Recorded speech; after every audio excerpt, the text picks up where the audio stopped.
ತುಮಕೂರಿನಲ್ಲಿ ಎಫ್ಸಿ ಇಲ್ಲದೆ ಓಡಿಸ್ತಾ ಇವೆ 5,000 ಆಟೋಗಳು.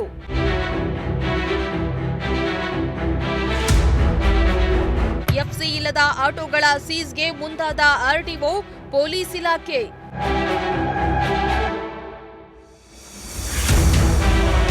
ಆರ್ಟಿಒ ಪೊಲೀಸ್ ಇಲಾಖೆಯ ಕ್ರಮಕ್ಕೆ ಆಟೋ ಚಾಲಕರ ಸೆಡ್ಡು.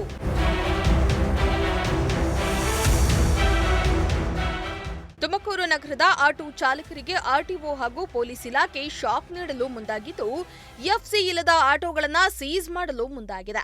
ಇದರಿಂದ ಆಟೋ ಚಾಲಕರಲ್ಲಿ ಸಣ್ಣದೊಂದು ನಡುಕ ಸೃಷ್ಟಿಯಾಗಿದೆ.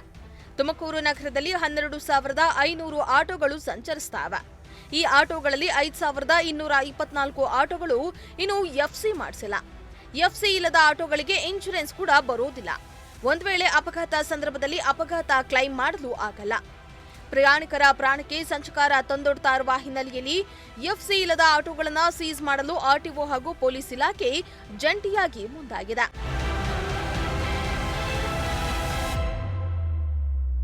ಪೊಲೀಸ್ ಇಲಾಖೆ ಮತ್ತು ಆರ್ಟಿಒ ಈ ನಿರ್ಧಾರಕ್ಕೆ ಆಟೋ ಚಾಲಕರ ಸಂಘ ಸೆಡ್ಡು ಹೊಡೆಯಲು ಮುಂದಾಗಿದೆ. ಮನಸ್ಸು ಇಚ್ಛೆ ಆಟೋಗಳಿಗೆ ಪರ್ಮಿಟ್ ಕೊಟ್ಟ ಇಲಾಖೆ ಹಾಗೂ ತುಮಕೂರಿನಲ್ಲಿದ್ದ 30 ಆಟೋ ನಿಲ್ದಾಣಗಳನ್ನ ಪಾಲಿಕೆ ಕೆಡವಿದೆ. ಇದರಿಂದ ಆಟೋ ಚಾಲಕರು ಅತಂತ್ರದಲ್ಲಿದ್ದಾರೆ. ಎಷ್ಟೋ ಆಟೋಗಳು ಮನೆ ಮುಂದೆಯೇ ನಿಂತಿವೆ. ಅದರ ಜೊತೆಗೆ ಆರ್ಟಿಒ ಯದ್ವಾ ತದ್ವಾ ಹೊಸದಾಗಿ ಪರ್ಮಿಟ್ ಕೊಡ್ತಾ ಇದೆ. ಇದರಿಂದಾಗಿ ಆಟೋಗಳ ಸಂಖ್ಯೆ ಹೆಚ್ಚಾಗಿ ಬಾಡಿಗೆ ಸಿಗ್ತಾ ಇಲ್ಲ. ಎಫ್ಸಿ ಮಾಡಿಸಲು 1,000 ರೂಪಾಯಿ ಕಟ್ಟಬೇಕು. ಆದರೆ ಆರ್ಟಿಒ ಅಧಿಕಾರಿಗಳಿಗೆ 2,000 ರೂಪಾಯಿ ಲಂಚ ಕೊಡಬೇಕಾದ ಪರಿಸ್ಥಿತಿ ಇದೆ.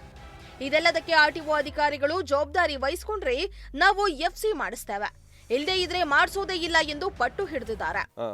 ನಮಸ್ತೆ, ನನ್ನ ಹೆಸರು ನವೀನ್ ಕುಮಾರ್ ಅಂತ. ನಾನು ತುಮಕೂರಿನಲ್ಲಿ ನಗರದಲ್ಲಿ ಆಟೋ ಚಾಲಕ. ಏನೀಗ ಇತ್ತೀಚೆಗೆ ನಮ್ಮ SP ಸಾಹೇಬರು ತುಮಕೂರು ನಗರದಲ್ಲಿರುವಂತಹ ಆಟೋಗಳ ವಿಚಾರವಾಗಿ ಕೆಲವು ಹೇಳಿಕೆಗಳು ಸಭೆ ಮಾಡಿದ ನಂತರ ಹೇಳಿದ್ದಾರೆ. ಅದು ಒಪ್ಪುವಂಥ ಮಾತೆ. ಆದರೆ ಇದಕ್ಕೆ ನೇರ ಕಾರಣ ಯಾರು ಅಂದರೆ ನಮ್ಮ ಸಾರಿಗೆ ಇಲಾಖೆನೇ ಆಗ್ತದೆ. ಯಾಕೆ ಅಂದರೆ ಇಷ್ಟೊಂದು ಪ್ರಮಾಣದ ಆಟೋ ತುಮಕೂರು ನಗರಕ್ಕೆ ಅವಶ್ಯಕತೆ ಇರಲಿಲ್ಲ. 2014 ಸತ್ಯಮೂರ್ತಿ ಅವರು ಜಿಲ್ಲಾಧಿಕಾರಿ ಆದ ಕಾಲದಿಂದಲೂ ಎಲ್ಲ ಸಂಘದ ಅಧ್ಯಕ್ಷರುಗಳು, ಎಲ್ಲ ತಿಳಿದವರು ಆಟೋ ಚಾಲಕರು ಸಂಬಂಧಪಟ್ಟ ಅಧಿಕಾರಿಗಳಿಗೆ ಪರ್ಮಿಟ್ನ ನಿಲ್ಲಿಸಿ ಅನ್ನೋ ಒಂದು ವಿಚಾರವಾಗಿ ಹಲವಾರು ಮನವಿಗಳನ್ನ ಕೊಟ್ಟಿದ್ರು. ಇವರು ಕಾನೂನು ಬಾಹಿರವಾಗಿ ಒಂದು ಬ್ಯಾಡ್ಜ್ಗೆ, ಒಬ್ಬ ಡ್ರೈವರ್ಗೆ ಒಂದು ಬ್ಯಾಡ್ಜ್ ಅಂದರೆ ಒಂದು ಗಾಡಿ ಕೊಡಬೇಕು. ಒಂದೇ ಬ್ಯಾಡ್ಜ್ ಮೇಲೆ ಇವರು 2 3 ಗಾಡಿ ಕೊಟ್ಟಿರೋ ಉದಾಹರಣೆನ ನಾವು ಈ ಹಿಂದೆ ದೊಡ್ಡ ಪ್ರಮಾಣದಲ್ಲಿ ಅದನ್ನು ಸಾರಿಗೆ ಇಲಾಖೆಗೂ ತಿಳಿಸಿ RTIನಲ್ಲಿ ಇನ್ಫಾರ್ಮೇಷನ್ ತಗೊಂಡು ಮಾಡಿದ್ದು ಹೋರಾಟ. ಮೊದಲು ನೀವು ಏನಾರ ಬದಲಾವಣೆ ಮಾಡಬೇಕು ಅನ್ನೋದಿದ್ರೆ ಮೊದಲು ಆ ಪರ್ಮಿಟ್ ಏನು ಇಲ್ಲೀಗಲ್ ಆಗಿ ಕೊಟ್ಟಿದ್ದೀರಾ ಅದನ್ನು ದಯವಿಟ್ಟು ಒಂದು ಡ್ರೈವರ್ಗೆ ಒಂದು ಬ್ಯಾಡ್ಜ್ಗೆ ಒಂದೇ ಪರ್ಮಿಟ್ನ ಕೊಟ್ಟು ಮಿಕ್ಕಿದೇನ ಎಕ್ಸ್ಟ್ರಾ ಇದೆ ಅದನ್ನ ಡಿಲೀಟ್ ಮಾಡಿಸಿ, ಅಂದ್ರೆ ಅದನ್ನ ಅಮಾನ್ಯ ಮಾಡಿ. ಇನ್ನೊಂದು ಕಡೆ ಮಹಿಳೆಯರಿಗೆ ಉಚಿತ ಬಸ್ ಪ್ರಯಾಣ ಇರೋದ್ರಿಂದ ಆಟೋ ಚಾಲಕರು ದುಡಿಯೋದೇ ಕಷ್ಟವಾಗ್ತಾ ಇದೆ. ಒಂದೊತ್ತು ಊಟಕ್ಕೂ ನಾವು ಪರದಾಡುವಂತಾಗಿದೆ.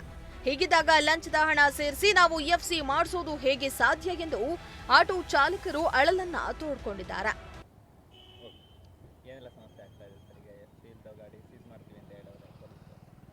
ಇಲ್ಲ, ಅವ್ರ ಡ್ಯೂಟಿ ಅವ್ರು ಮಾಡಲೇಬೇಕು.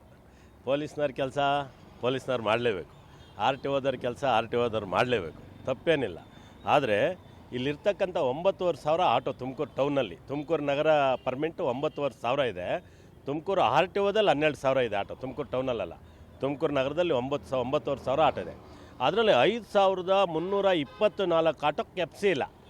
5,324 ಆಟೋಕ್ಕೆ ಎಫ್ಸಿ ಇಲ್ಲ. ಯಾಕೆ ಅಂತ ಅವ್ರು ತಿಳ್ಕೊಬೇಕಲ್ಲ. ಜಿಲ್ಲಾಡಳಿತ ಯಾಕೆ 524 ಜನ ಎಫ್ಸಿ ಮಾಡಿಸಿಲ್ಲ ಅಂತ ಅರಿವು ಮೂಡಬೇಕಲ್ಲ ಅವ್ರಿಗೆ. ಏಕ್ಟಮ್ ಆಟೋದವ್ರನ್ನೇ ನಾವು ಸೀಸೇ ಮಾಡ್ತೀವಿ ಅಂತೇಳಿ ನಿಮ್ಮ ಕೆಲಸ ನೀವು ಮಾಡ್ತೀರಿ ಕರೆಕ್ಟ್. ನಾವು ಏನು ಮಾಡ್ಕೋಬೇಕು, ನಮ್ಗೆ ಯಾಕಾಗಿಲ್ಲ ಅನ್ನೋದನ್ನು ಫಸ್ಟ್ ಅರ್ಥ ಮಾಡ್ಕೋಬೇಕು ಅವರು. ಈಗ ಫ್ರೀ ಬಸ್ ಬಿಟ್ಬಿಟ್ರು ಮಹಿಳೆಯರಿಗೆ ಫ್ರೀ ಬಸ್ ಬಿಟ್ಬಿಟ್ರು ಸರ್. ತುಮಕೂರು ಟೌನ್ನಲ್ಲಿ ಪ್ರತಿಯೊಬ್ಬರ ಮನೇಲೂ 2 ವೀಲ್ ಇದೆ. ಪ್ರತಿಯೊಬ್ಬರ ಮನೇಲೂ ಈಗ ಹೆಚ್ಚು ಕಡಿಮೆ ಒಂದು 50% ಎಲ್ಲರೂ ಕಾರ್ಯ ಮಡಗಿರ್ತಾರೆ ಸರ್. ಎಂಥವ್ರ ಮನೇಲೂ ಕೂಡ 2 ವೀಲ್ ಇದ್ದೇ ಇರುತ್ತೆ. ಎಮರ್ಜೆನ್ಸಿಗೆ ಹಳ್ಳಿ ಕಡೆಯಿಂದ ಬಂದು ಜನ ಓಡಾಡ್ತಾ ಇದ್ರು ಆಟೋದಲ್ಲಿ. ಹಳ್ಳಿ ಕಡೆಯಿಂದ ಬಂದು ಜನ ಇವತ್ತು ಆಟೋದಲ್ಲಿ ಓಡಾಡಲ್ಲ. ಯಾಕೆ ಓಡಾಡಲ್ಲ? ಫ್ರೀ ಬಸ್ ಇದೆ. ಇವರಿಗೆ ದುಡ್ಡಲ್ಲಿ ಊಟ ಮಾಡೋಕ್ಕೆ ಆಗ್ತಾಯಿಲ್ಲ. ಎಲ್ಲಿಂದ ಇವ್ರು ಯಾಕೆ ಎಫ್ಸಿ ಮಾಡಿಸ್ಕೊಂಡಿಲ್ಲ ಅಂತ ಅರ್ಥ ಮಾಡ್ಕೋಬೇಕು ಅವರು. ಎಫ್ಸಿ ಮಾಡಿಸ್ಕೊಳ್ಳಿಲ್ಲ ಅಂದರೆ ಪ್ರಾಬ್ಲಮ್ ಆದರೆ ಸಾರ್ವಜನಿಕರಿಗೆ ತೊಂದರೆ ಆಗುತ್ತೆ ಅನ್ನೋದನ್ನು ಅಷ್ಟೇ ಯೋಚನೆ ಮಾಡಿದ್ರಲ್ಲ. ಆ ಆಟೋದೊಳಗೆ ನನ್ನ ಡ್ರೈವರ್ ಒಬ್ಬ ಕೂತಿರ್ತಾನೆ, ನನ್ನ ಆಟೋ ಚಾಲಕ ಒಬ್ಬ ಕೂತಿರ್ತಾನೆ. ಅವನಿಗೂ ಕುಟುಂಬ ಇದೆ, ತಂದೆ ಇದ್ದಾರೆ, ತಾಯಿ ಇದ್ದಾರೆ, ಅಕ್ಕ ಇದ್ದಾರೆ, ತಂಗಿ ಇದ್ದಾರೆ, ಮಕ್ಕಳಿದ್ದಾರೆ. ಮಕ್ಕಳು ವಿದ್ಯಾಭ್ಯಾಸ ಮಾಡಿಸ್ಬೇಕು. ತಂದೆ ತಾಯಿ ವಯಸ್ಸಾದ ತಂದೆ ತಾಯಿಗಳ ಆರೋಗ್ಯ ನೋಡ್ಕೋಬೇಕು. ಹೆಂಡತಿ ಮಕ್ಳಿಗೆ ಊಟ ಹಾಕಬೇಕು, ಗಾಡಿಗೆ ಆಯಿಲ್ ಚೇಂಜ್ ಮಾಡಬೇಕು, ಗ್ಯಾಸ್ ಹಾಕ್ಸ್ಬೇಕು. ಅವ್ನು ಸರ್ ನೋಡಿರಿ, ಇವ್ರು ನಿಂತಿರೋ ಆಟೋ ಡ್ರೈವರ್ ಯಾರನ್ನಾರು ಒಂದು ಒಳ್ಳೆ ಸೆರ್ಟ್ ಹಾಕೊಂಡವ್ರು ನೋಡಿ ಸರ್ ಅಲ್ಲಿ. ಮಾರ್ಚ್ನಿಂದ ಆಟೋ ಚಾಲಕರಿಗೆ ಹೊಸ ಗೈಡ್ಲೈನ್ಸ್ ತರ್ತೀವಿ ಅಂತ ಎಸ್ಪಿ ಹೇಳಿದ್ರು. ಇದೀಗ ಜಾರಿಯಾಗಿದೆ. ಇದರಿಂದ ಆಟೋ ಚಾಲಕರು ಹಾಗೂ ಆರ್ಟಿಒ ಪೊಲೀಸ್ ಇಲಾಖೆ ಮಧ್ಯೆ ಸಮರ ಶುರುವಾಗಿದ್ದು, ಮುಂದೆ ಯಾವ ರೀತಿ ಸ್ವರೂಪ ಪಡೆದುಕೊಳ್ಳುತ್ತೋ ಎಂದು ಕಾದು ನೋಡಬೇಕಾಗಿದೆ. ಕ್ಯಾಮರಾ ಪರ್ಸನ್ ಸಂಜಯ್ ಜೊತೆ ದೀಪಕ್ ಕಿಂಕೆರೆ, ಪ್ರಜಾಶಕ್ತಿ ಟಿವಿ, ತುಮಕೂರು.